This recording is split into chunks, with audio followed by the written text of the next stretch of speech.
It started on an ordinary Tuesday, the kind of day that passes without much notice. The air had that crisp, brittle edge of winter, biting at exposed skin and making breath curl like pale smoke. I was walking home from school, earbuds in, a playlist of familiar songs drumming in my ears. As I turned the corner onto my street, something caught my eye. A black van parked a few blocks away, just near the corner of Elm and Willow. It wasn't the kind of thing you'd notice twice if it weren't for how it looked. Matte black, without a single mark or scratch to break its surface. The windows were deeply tinted, reflecting only the overcast sky, and the tires seemed too clean for a vehicle that had been on the road. It stood there, perfectly still, as if it had been placed rather than driven. I remember hesitating mid-step, a faint prickling crawling up my spine. The van felt out of place, though I couldn't explain why. Cars came and went from the neighborhood all the time, but something about this one made the air around it seem heavier, the sound of the world around me muffled. Still, I shrugged it off. Paranoia, maybe. Just my imagination running wild after too many late nights, watching supernatural thrillers on streaming. I kept walking, the van retreating behind me as I made my way to my house. But that feeling stayed, lingering at the edges of my mind like a shadow I couldn't shake. That night, as I got ready for bed, I caught myself glancing out my bedroom window, half expecting to see the van again. My room overlooked the street, and though the cold fog had frosted the glass, I could see the glimmer of streetlights casting their faint, reassuring glow. The van wasn't there. I breathed out a laugh at myself. Silly. Why would it be?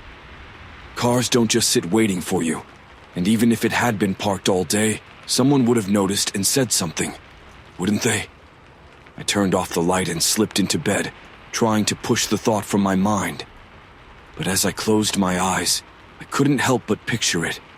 The matte surface absorbing every bit of light, the windows like blank mirrors. The next morning, I saw it again.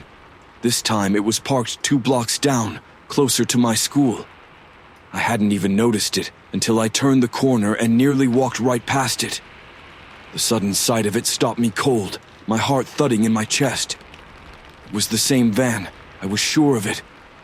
The way it sat, silent, unmoving, like it was waiting for something.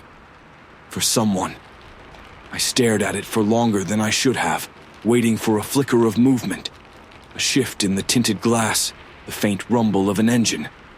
But there was nothing, just the oppressive stillness of it. "Hey, you coming?" The voice of my friend Claire jolted me out of my trance. She was further up the street, waving at me impatiently. "Yeah," I called back, forcing myself to walk again. But as I passed the van, I couldn't help but glance over my shoulder. Its windows stared back, empty and unyielding. By the end of the week, the van had become a fixture in my life. It wasn't always in the same spot. Sometimes it was parked on the far end of the block, sometimes near the park where I walked my dog, but it was always there, always close enough to notice. I started to feel like I was being followed, though I never saw it move. Each morning when I left the house, I'd scan the street. Some days it would be tucked into a shadowed corner, almost easy to miss.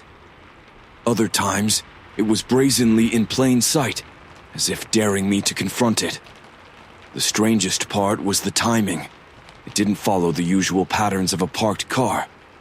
I'd see it at odd hours, late at night, when the streets were silent, or early in the morning, before anyone else was awake. One evening, I decided to test it. I'd been out with Claire, studying at the library until it closed. We walked home together, parting ways at the corner of her street. My route took me past the park, and as I approached, my stomach twisted. The van was there again, sitting beneath a flickering street lamp. I stopped walking, my heart pounding. The park was empty, the swing swaying slightly in the cold wind. The van seemed larger in the dim light, its presence more imposing. This time I didn't just pass it, crossed the street, putting as much distance between us as I could without making it obvious. My footsteps quickened, my breath coming in short bursts. I told myself it was nothing, just an ordinary car, but my mind wouldn't let go of the gnawing suspicion.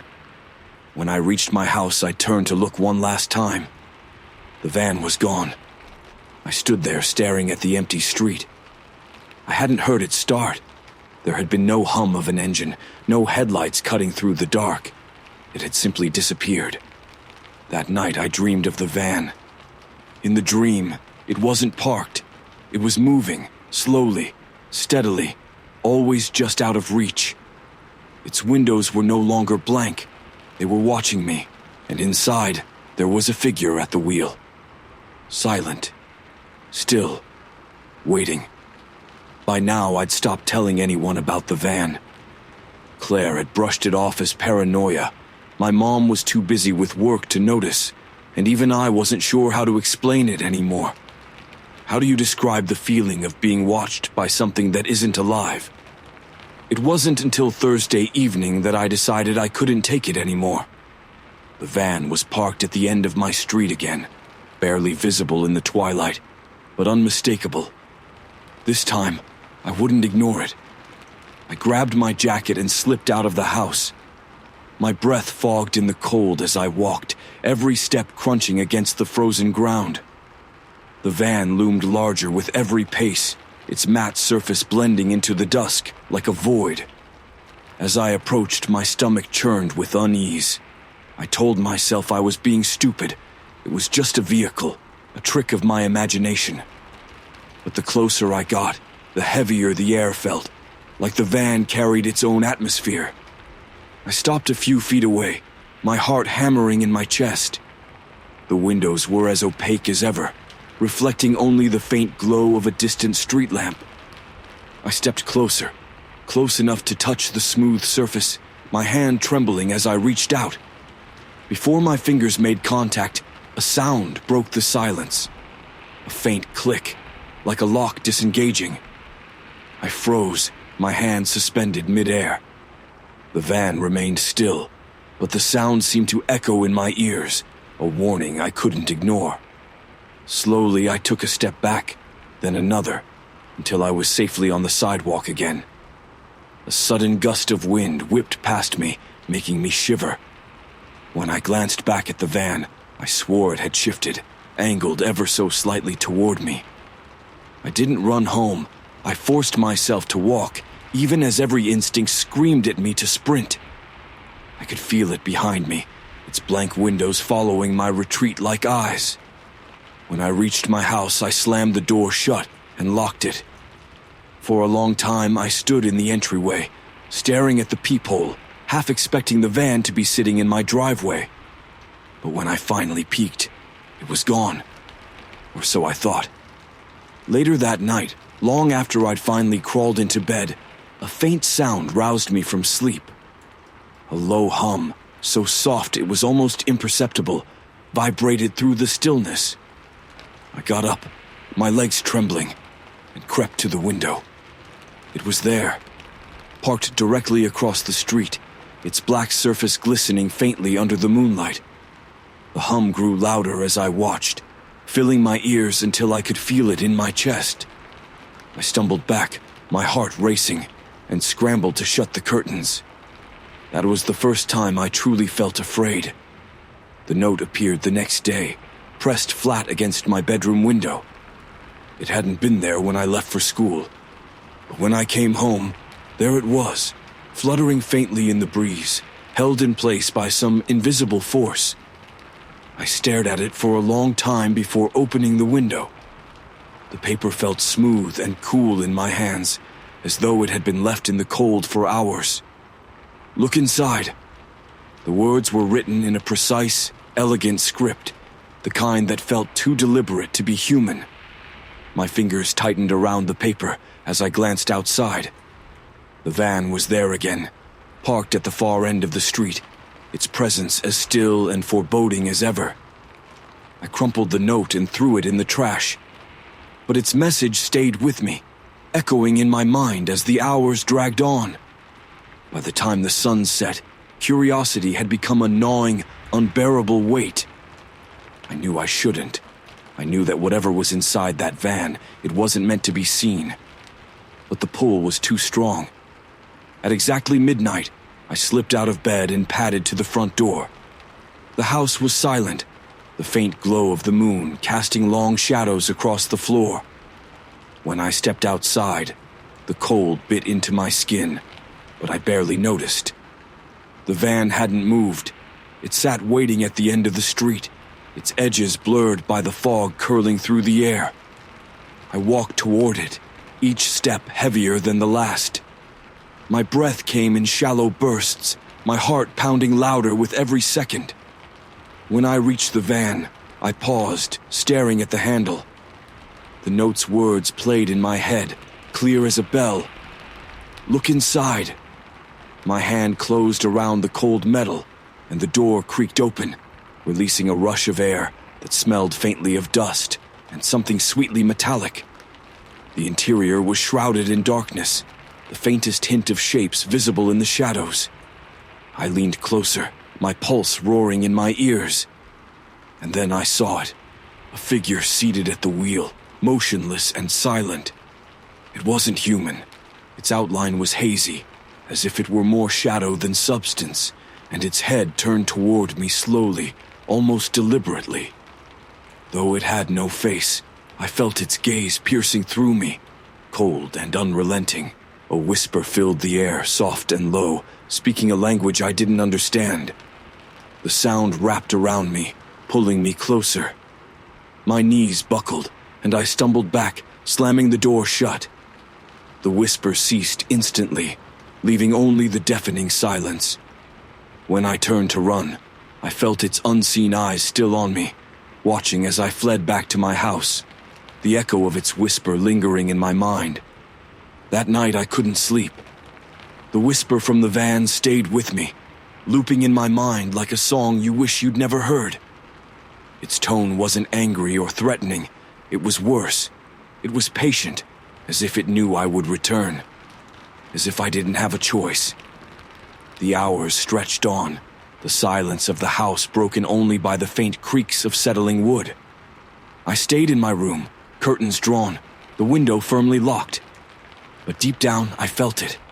The van was still there, waiting. At some point, exhaustion won. I fell into a fitful sleep, my dreams dark and tangled. I was walking along a road I didn't recognize, the sky above an endless swirl of gray clouds. There were no houses, no landmarks, only the faint outline of the black van far ahead. In the dream, I followed it. Every time I got close, it slipped further away, its shadow stretching impossibly long over the cracked pavement. My legs ached, my lungs burned, but I couldn't stop. The van didn't move fast. It didn't need to. It knew I would keep chasing. When I woke, the taste of metal lingered on my tongue. I stayed in bed until the morning light seeped through the cracks in the curtains. The van wasn't in its usual spot when I finally dared to look outside. For a fleeting moment, I felt relief. But that relief was shattered when I found another note. This one was on my desk, folded neatly and waiting for me. I hadn't left it there. "You're almost ready." My stomach turned, nausea twisting through me. The note wasn't a warning. It was a promise. That evening, the van returned. This time it was parked at the end of my driveway, its dark bulk looming like a shadow made real. I couldn't take it anymore. I stepped outside, the cold air biting at my skin. The van didn't hum or creak. It was unnervingly silent, its surface absorbing the light from the nearby street lamp. I walked toward it, heart pounding, each step feeling like it carried me further from reality. When I reached the driver's side door, it swung open before I could touch it, the hinges moving without a sound. Inside, the figure sat at the wheel, still and featureless. Its shadowed outline seemed to shimmer faintly, as though it were made of smoke, caught in a beam of light. The passenger seat was empty, but the door was open, inviting, The whisper returned, curling around me like tendrils of mist. It was clearer this time, though still in that strange, unknowable language. But I understood its meaning. Come. My legs moved on their own, stepping toward the van. I hesitated at the threshold, staring into the unbroken darkness of the interior. The air around it was cold, but not unpleasant, more like the stillness before a storm. I climbed inside. The door shut behind me with a soft click, and the van's interior shifted.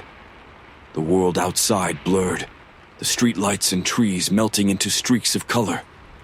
The figure at the wheel didn't move, but I felt its attention on me, an unseen weight pressing against my chest. Then the van began to move. The hum of its engine was low and steady, a sound that seemed to resonate in my bones.